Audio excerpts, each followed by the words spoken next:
A graça e a paz, meus irmãos. Estamos aqui para a segunda lição da volta de Cristo e dessa vez nós vamos falar do povo de Deus, Israel e igreja, um só povo de Deus. Então, vamos ver aqui como as promessas feitas a Israel, muitas delas são aplicadas à igreja. Isso é determinante, né? Isso é muito importante para a gente poder entender as profecias que ainda vão se cumprir no futuro. E essa é uma lição apaixonante, porque eu convido você a fazer parte do povo de Deus, ou melhor dizendo, convido você a se alegrar, a celebrar o fato de você ser parte do povo de Deus, de você fazer parte do povo de Deus. O nosso texto básico é Romanos capítulo 2, versículos 28 e 29. Romanos capítulo 2, 28 e 29. Vou abrir aqui para vocês acompanharem comigo.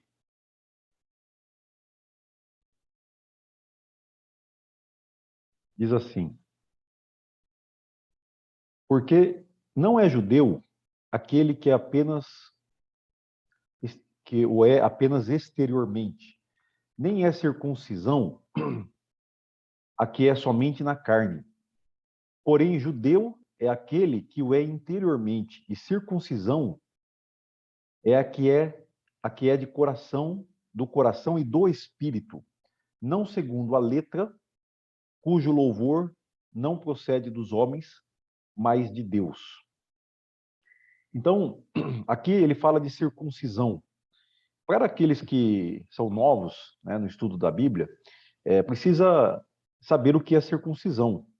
A circuncisão é uma microcirurgia que se faz no caso dos meninos, né, no membro dos meninos, extraindo uma pele, né, aquela pele que tem por cima do pênis, né, até um certo ponto ali na glande. E essa cirurgia ou essa marca, ela foi determinada por Deus a Abraão, e dizendo que todos os homens, né, todos os membros da comunidade de Israel, ou dos descendentes de Abraão, deveriam fazer essa cirurgia, né, ao 8º dia, todas as crianças do sexo masculino, para fazer parte da aliança, ou seja, para fazer parte do povo de Deus, entrando pela aliança da circuncisão. Então, essa aliança ela é feita na carne, no corpo, porque ali é derramado o sangue, né, que sela também e deixa a marca de que aquela pessoa pertence ao povo de Deus, aquela pessoa é membro do corpo de Deus. Mas aqui Paulo está dizendo, esse texto, só para você conferir, está em Gênesis, no capítulo 10, não, capítulo 17, versículo 11. Né? Então, a circuncisão é o sinal da aliança, né? É através dela que é feita a aliança para a entrada do povo de Deus. Mas aqui, Paulo ele está dizendo que não que a verdadeira aliança com Deus, ela não é, ou seja, a verdadeira circuncisão não é aquela que é exteriormente, né? E nem aquela que é somente na carne, mas aquela que é interior, no coração, a circuncisão do coração e do espírito. Então, essa é a grande diferença que nós vemos aqui, ou a grande aplicação no Novo Testamento da aliança da circuncisão, né? Então, segundo Paulo, quem são os verdadeiros judeus? Os verdadeiros judeus agora são aqueles, ou sempre foram, né, os verdadeiros, aqueles que são circuncidados no coração, a circuncisão do coração e do espírito, né? E não apenas na carne. Né? Tem uma outra pergunta aqui também, que é se você gostaria de morar, o que é mais importante para você, morar no céu ou morar com Deus? Parece bem óbvio essa pergunta, né? Mas o céu não seria o céu se Deus não estivesse lá. E onde Deus está, aí é o céu, né? Então é uma pergunta para reflexão, assim, para começar a conversa, mas nós vamos responder ela até o final e ver, bem interessante também, o que é a nossa esperança no final das contas, no futuro com Deus. Então, a relação entre Israel e os não-judeus, ela vai ficando clara nos textos, vários textos aqui que nós temos de Paulo e também de João, né? O João, na verdade, citando Jesus, quando ele fala, eu tenho outras ovelhas que não são desse aprisco. Então, Jesus está falando a respeito da salvação dos gentios, dos não-judeus, né? Paulo também fala que dos dois, ele faria um só povo, por exemplo, em Efésios 2,14, né? Efésios 2,14. Ele é a nossa paz, né? Quem? Cristo Jesus, o qual de ambos fez um, e tendo derribado a parede da separação que estava no meio, a inimizade. Então, dos dois povos, de ambos, fez um, né? E tendo derribado a parede da separação. Na verdade, aqui ele está falando também, né, de judeus e não judeus, né? Se você volta no verso 11, ele está dizendo, lembrai-vos de que outrora vós, gentios na carne, chamados incircuncisão por aqueles que se intitulam circuncisos na carne por mãos humanas. Então, esse tema de circuncisão, para entender a Bíblia, para entender o Novo Testamento, o Antigo e o Novo, né, e a mensagem que a palavra de Deus está trazendo para nós, precisa entender isso daqui. Então, aqui há dois povos, os circuncisos e os chamados incircuncisão, né? Esses da incircuncisão estavam sem Cristo, separados da comunidade de Israel e estranhos às alianças da promessa. Então, voltando aqui à aliança, Deus fez a aliança, a circuncisão é o sinal da aliança e existem promessas que Deus fez ligadas a esta aliança. Não tendo esperança, aqui é outra palavra importante para nós que estamos estudando a volta de Jesus, esperança, e sem Deus no mundo, né? Então, sem Cristo, sem Deus, sem esperança, fora da comunidade de Deus, fora do povo de Deus. Mas agora em Cristo Jesus, vós que antes estáveis longe, fostes aproximados pelo sangue de Cristo. Então aqui esse é o sangue da nova aliança. Nós vamos falar daqui a pouco, ver alguns textos também que falam da nova aliança, porque ele é a nossa paz, o qual de ambos fez um, e tendo derribado a parede da separação, a inimizade contra Deus, ou a inimizade entre esses dois povos, né? Depois nós temos também Colossenses 3:11. Colossenses capítulo 3, verso 11, né? No qual não pode haver grego nem judeu. Então, no qual quem? No novo homem. Então, esse novo homem é Jesus Cristo e todos aqueles que estão em Cristo fazem parte do novo homem. Nesse novo homem não pode haver nem judeu nem grego, circuncisão nem incircuncisão, bárbaro, cita, escravo, livre, porém Cristo é tudo em todos, né? Então aqui Paulo coloca todos nós no mesmo povo, né? Não há diferença. Nós em Cristo, no novo homem, todos nós somos com Ele, né? Porém Cristo é tudo em todos. Essa é uma outra expressão também que Paulo vai usar muito, né? Que a gente também precisa ver. Nós vamos ver na quarta lição, nós vamos ver um pouco a respeito disso, porque na volta de Cristo, esse aqui é um termo bastante relevante, né? É uma expressão bastante relevante para a gente entender, né? Outro texto, João 11:52, também é bem interessante, né? Agora, voltando aqui um pouco para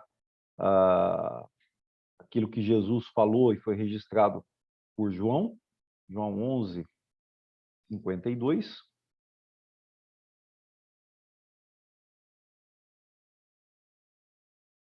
Então, fala que Jesus estava para morrer, profetizou, né? O sumo sacerdote.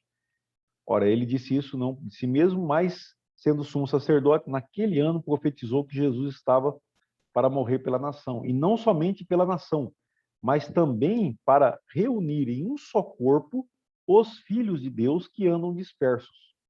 Então, aqui nós vemos novamente se reunir, mas também para reunir em um só corpo. Então, ele não morreu apenas pelos judeus, né? Muito mais do que isso. Ele morreu para reunir em um só corpo todos os filhos de Deus. E depois tem Gálatas 3:28 também, que vai mais ou menos no mesmo sentido de Colossenses 3:11. Paulo escreve tanto aos Colossenses quanto aos Gálatas. Um outro, uma outra figura também que Paulo vai usar muito interessante é a da oliveira. Essa figura, nós não vamos ler o texto, mas você pode ler então lá em Romanos, capítulo 11, versículos 17 a 24, que ele identifica que Israel é uma oliveira e alguns ramos foram quebrados, mas outros ramos foram enxertados nessa oliveira. Esses ramos que foram enxertados são nós que cremos em Jesus, ou aqueles que creem em Jesus, mas que não faziam parte do povo de Israel. Então, quando ele usa essa figura de uma oliveira, dizendo que esses que não eram de Israel são uma oliveira brava e foram enxertados, é muito interessante porque, novamente, ele está dizendo, é um povo só, né? É um povo só. Não haverá duas oliveiras de Deus. Deus só tem uma oliveira. Aquilo que ele começou em Abraão, que é essa oliveira, ele vai manter essa oliveira até o fim. Mas o que Paulo está dizendo em Romanos, e aí é bom você ler Romanos mesmo com bastante atenção, e todos os ensinos de Paulo, e como nós vimos aqui também, mesmo no Evangelho, e nós vamos transitar aqui tanto no Evangelho quanto também porque Jesus também fala sobre isso, né? Fala sobre esse novo povo de Deus. A gente, nessa lição aqui, nós não vamos trazer muitos textos, mas há também muitos textos de Jesus, muitas mensagens dadas por Jesus. Mas essa oliveira, então, ela começou lá com Abraão, e a verdadeira oliveira, então, são aqueles que são circuncidados no coração. Circuncidados no coração, ou a circuncisão do coração e do espírito. E é apenas uma planta, né? Mas aqui é bem interessante também a gente ver o seguinte, pensar, né? Nós temos essa aliança com Deus no sangue de Cristo, né? Mas pensando nessa oliveira, o que Paulo fala? Que a gente não deve se ensoberbecer ou ser arrogante, né? Achar que nós alcançamos a salvação em Cristo Jesus e isso nos dá um motivo de orgulho em nós mesmos. Não.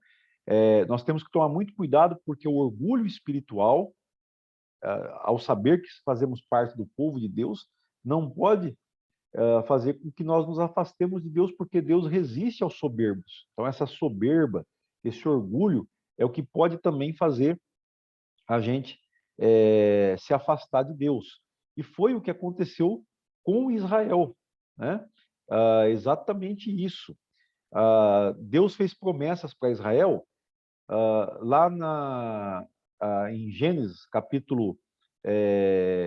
a partir do capítulo 12, né?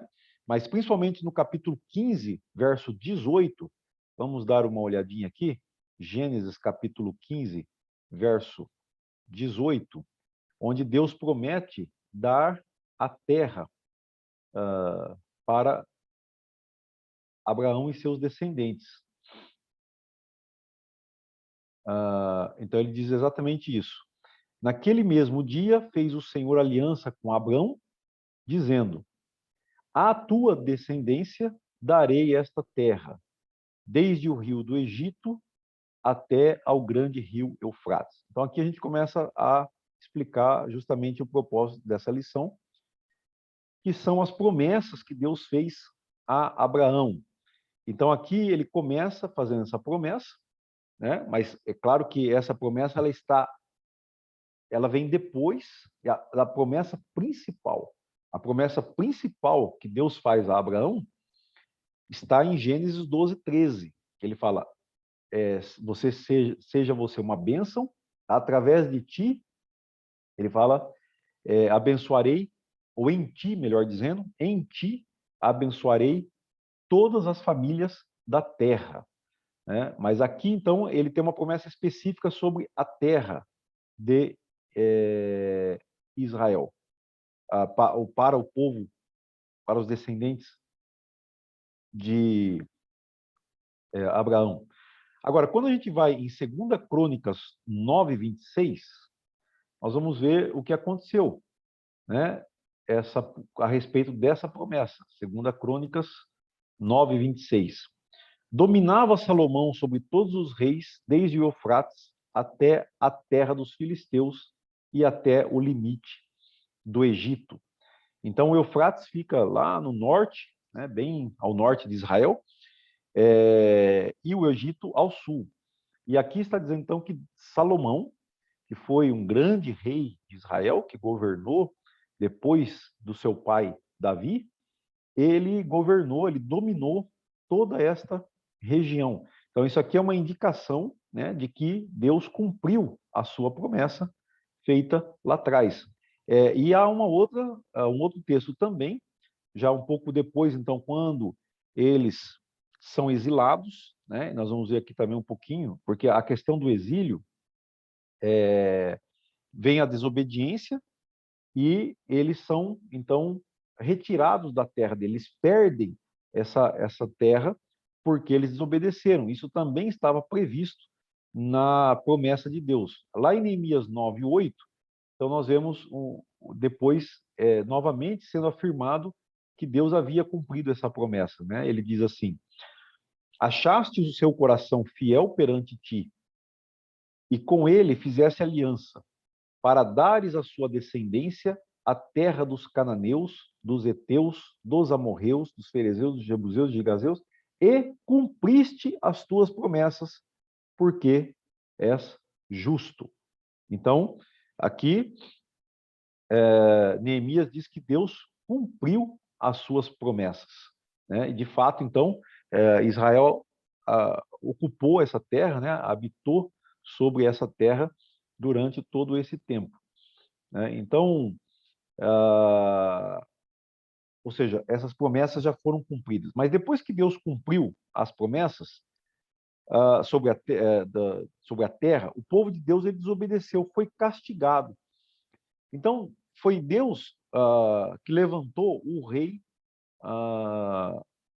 Ciro, né, para trazer o povo de Deus novamente, para fazer novas promessas, inclusive, né, para restaurar o povo de Israel. Então, agora, as promessas, a partir do exílio, elas começam a ser referentes a uma restauração do povo, porque eles estão exilados, estão espalhados pelo mundo todo aí, né, na Babilônia, depois na Pérsia, e então, Deus levanta Ciro e começa a fazer promessas desta restauração, como nós vemos em 2 Crônicas 36, 21-23. 2 Crônicas 36. Olha lá. Então, para que se cumprisse a palavra do Senhor por boca de Jeremias, né, que foi um profeta que profetizou durante o exílio. Então, veja que vem Salomão, depois passa um tempo de vários reis, aí vem o exílio. E nesse exílio, durante esse exílio, que eles são espalhados pela Babilônia, começa com a Síria, Babilônia, Pérsia, Então tem Jeremias que está profetizando, até que a terra se agradasse dos seus sábados, né? Ou seja, por isso que são 70 anos de exílio. Todos os dias da desolação repousou até que os 70 anos se cumpriram. E nós vamos ver também que esse número 70, ele é um número simbólico, né? Aqui ele é cumprido literalmente, mas ele tem também uma aplicação, nós vamos ver mais para frente, no nosso estudo da volta de Jesus. Porém, no primeiro ano de Ciro, o rei da Pérsia, para que se cumprisse a palavra do Senhor por boca de Jeremias, despertou o Senhor o espírito de Ciro, rei da Pérsia, o qual fez passar pregão por todo o seu reino, como também por escrito, dizendo, pregão é anunciando, né? Através de forma oral. Mas ele também fez isso por escrito. Né? Interessante como os meios de comunicação são importantes aqui. Assim diz Ciro, rei da Pérsia, o Senhor, o Deus dos céus, me deu todos os reinos da terra e me encarregou de lhe edificar uma casa em Jerusalém, que está em Judá. Quem entre vós é de todo o seu povo, que suba, e o Senhor, seu Deus, suba com ele. Eu gosto muito desse versículo, porque ele me lembra muito Mateus 28, 18 a 20, quando Jesus fala, foi-me dado todo o poder, toda a autoridade nos céus e na terra. E ele diz, então vão e façam discípulos de todas as nações, batizando-os em nome do Pai, do Filho e do Espírito Santo e ensinando-os a guardar ou a obedecer todas as coisas que eu tenho dito a vocês. E eu serei com vocês todos os dias até a consumação dos séculos. É muito semelhante aqui o versículo de 2 Crônicas 36, 23, porque Ciro, ele é comparado a Cristo também. Aqui ele tinha autoridade porque ele tinha um império, né? A Pérsia reinava sobre todos os reinos. E ele dá uma ordem de edificar uma casa em Jerusalém. E é exatamente isso que Jesus está fazendo também. Ele recebeu toda a autoridade, só que agora essa autoridade é do Cristo, do Messias, que é o Filho de Deus, e ele está construindo uma igreja de todas as nações, ou um povo que reúne gente de todas as nações, que será também uma casa de Deus, um santuário de Deus. Então, e outra coisa que chama atenção também para esse texto é que na Bíblia hebraica, né, na Bíblia que os judeus tinham, né, na coleção de livros deles, que nós conhecemos hoje como os 39 livros, né, mas eles tinham uma coleção de livros. Esse texto aqui, ele é o fim da Bíblia. Então, é o último texto que os judeus leem, né, e depois disso vem os 400 anos de silêncio, e Jesus, então, ele vem e ele retoma essa promessa de Deus, ou esse plano de Deus, que Deus usou Ciro. Né? Aqui não é Ciro que está planejando. Assim como tudo que acontece no mundo hoje, né? E a gente vai ver que existe a mão de Deus conduzindo a história. Né? Então, meus irmãos, nós estamos quase concluindo aqui, mas depois você pode ler também Isaías 45, de 1 a 5, e Isaías 44, 28, também vão trazer essas promessas referentes a Ciro, que é o servo do Senhor. Ele é comparado, né? Nós falamos na primeira lição que Ciro é o servo do Senhor. Às vezes o servo do Senhor também é identificado como sendo Israel. Então, tanto Israel como Ciro nesse sentido, é um tipo de Cristo. Quando ele fala, Israel é meu servo, né? É o meu servo, tu és Israel. Então, ele está também falando de Jesus Cristo, porque Jesus é o Israel perfeito, é o novo homem, é o homem perfeito que adora a Deus. E, no caso de Ciro, Jesus é o rei universal, né? É o rei de todas as nações que está reinando. Então, comparando, agora nós vamos então falar da nova aliança, né? Então, os textos que falam da nova aliança vão concluir a lição e depois também falando das promessas que estão em Apocalipse 21, que são bem interessantes também, para a gente concluir esse assunto. Então, Jeremias, capítulo 31. Vamos lá. Jeremias, capítulo 31, no verso 33. Então, lembra-se que Jeremias, né, foi citado agora há pouco, ele profetiza durante o exílio, né? E ele diz assim: porque esta é a aliança que firmarei com a casa de Israel. Então, agora, ele está falando de uma nova aliança, não aquela que foi feita com Abraão inicialmente, mas ela é uma nova. É claro que ela é baseada também na aliança que não se perdeu. Depois daqueles dias, diz o Senhor, na mente lhes imprimirei minhas leis. Também no coração lhes escreverei, e serei o seu Deus, e eles serão o meu povo. Então, aqui fala da nova aliança, fala a característica dessa nova aliança, que ela seria feita não na pedra, mas na mente do povo, das pessoas, e também no coração. Nós começamos lá em Romanos, né, falando a respeito disso também, no coração.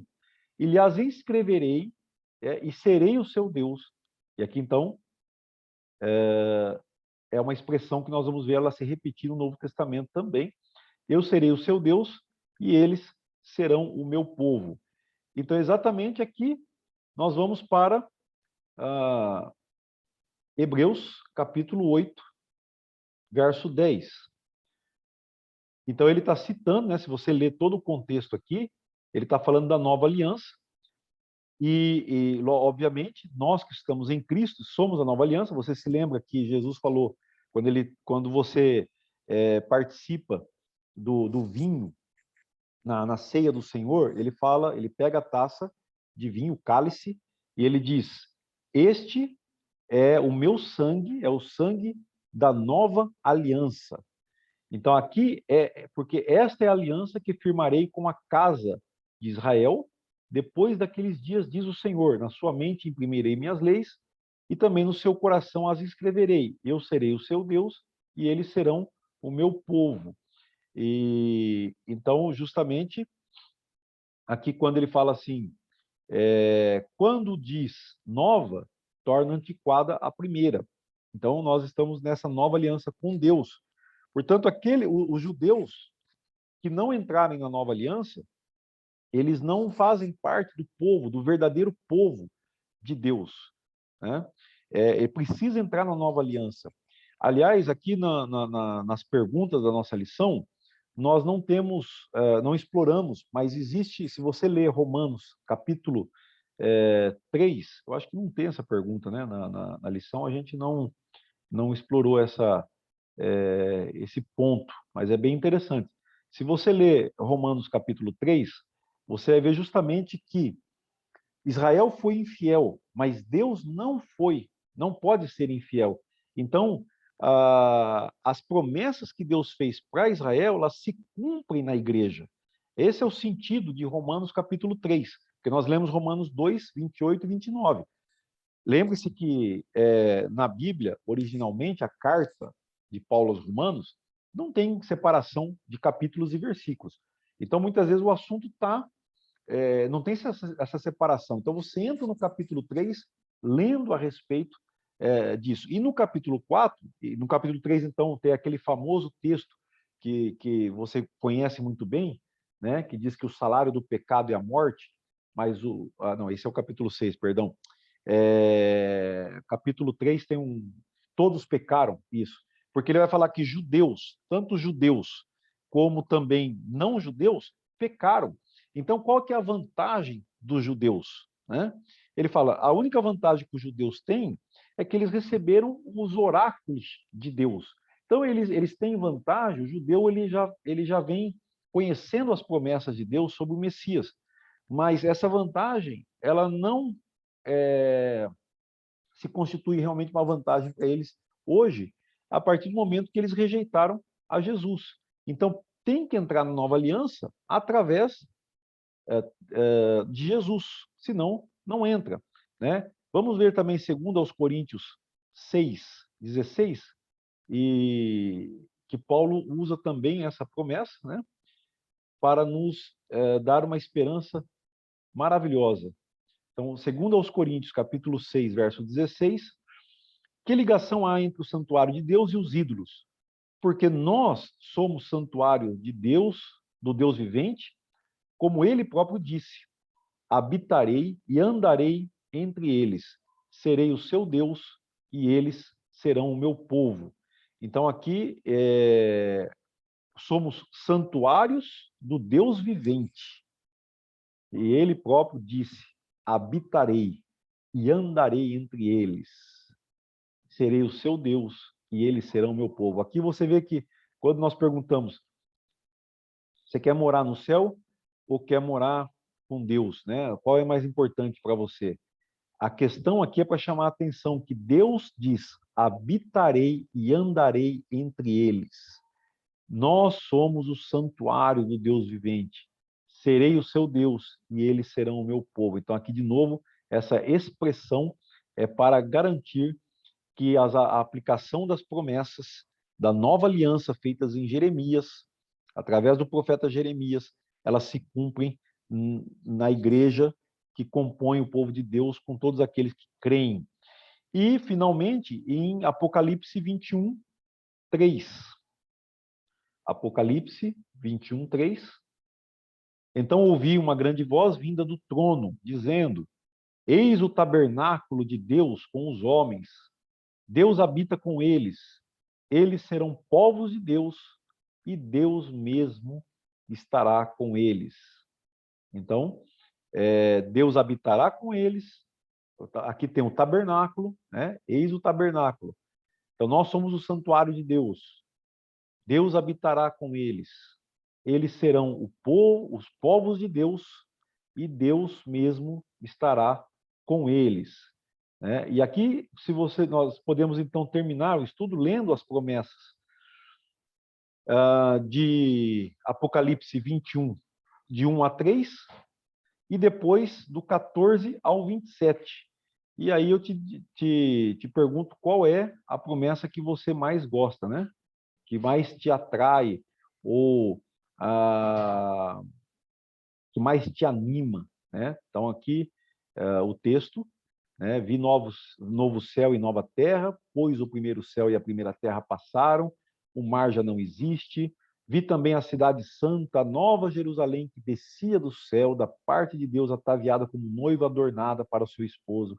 Então ouvi grande voz vindo do trono, dizendo: eis o tabernáculo de Deus com os homens, Deus habitará com eles, eles serão o seu povo, e Deus estará com eles.